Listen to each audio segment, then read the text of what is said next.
নমস্কার বন্ধুরা, সুভ্রাস ক্রিয়েশনে সবাইকে স্বাগত। বন্ধুরা, আজ আমি তৈরি করছি বেগুন ভাজা রেসিপি। বেগুনটা ভাজবো আমি একেবারে নামমাত্র তেলে, মাত্র হাফ চামচ তেলে। আমি এতগুলো বেগুন, একটা বড় সাইজের বেগুন আমি ভেজে নেব। আর বেগুনটা কিন্তু বন্ধুরা এই হাফ চামচ তেলেই আমি পুরো বেগুনটা ভেজে নেব।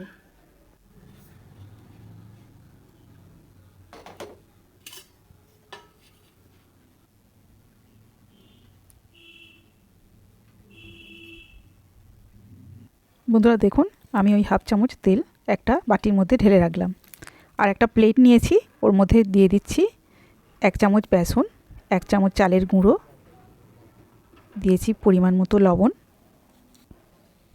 বন্ধুরা দিয়ে দিয়েছি অল্প একটু হলুদ গুঁড়ো, দিয়েছি লঙ্কা গুঁড়ো,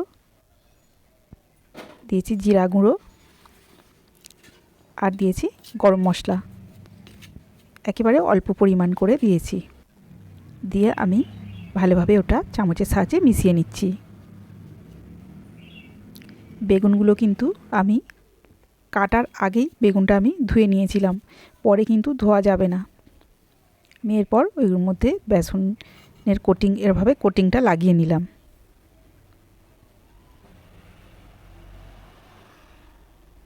মাত্র হাফ চামচ তেল আর দিয়েছি 1 চামচ জল। দেখুন বন্ধুরা, আমি ওই চামচে যে তেলটুকু ছিল সেই তেলটা এরকমভাবে ঝরিয়ে নিয়ে একটা ব্রাশ দিয়ে এইভাবে একটা ফ্রাই প্যানের ওপর বেগুনগুলো সাজিয়ে দিচ্ছি।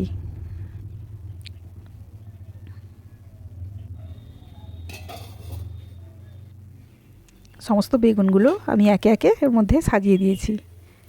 ফ্রাই প্যানের মধ্যে দিয়ে ঢাকা মুড়ে অপেক্ষা করতে হবে 1 থেকে 1.5 মিনিট। 1 থেকে 1.5 মিনিট হয়ে গেছে। এখন আমি একটা চামচে হাফ চামচ জল সাইড দিয়ে দিলাম।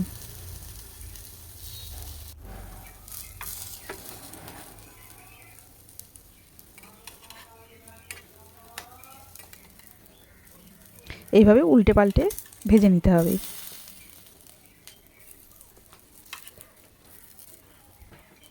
ওলট পালট করে দিচ্ছি প্রত্যেকটা বেগুনকে।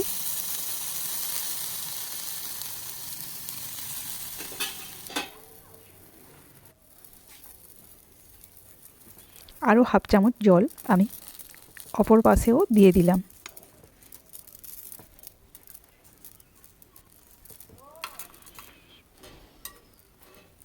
এইভাবে আরও 1.5 মিনিট আমি অপেক্ষা করেছি। তারপর আমি উপর থেকে যে বাটির মধ্যে তেলটা ছিল সেটা দিয়ে আমি তেলটা ব্রাশ করে দিচ্ছি।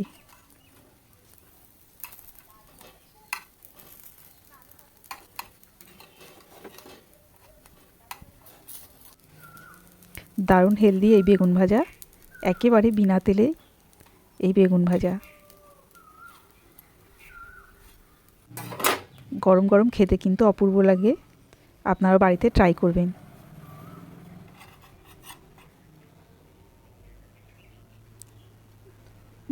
মানে দুইটা পিঠ, এপিঠ ওপিঠ দুপিঠই বেশ ভালোভাবে হয়ে গেছে।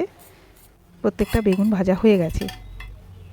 এখন আমি তুলে নিয়ে আপনাদের দেখিয়ে দিচ্ছি।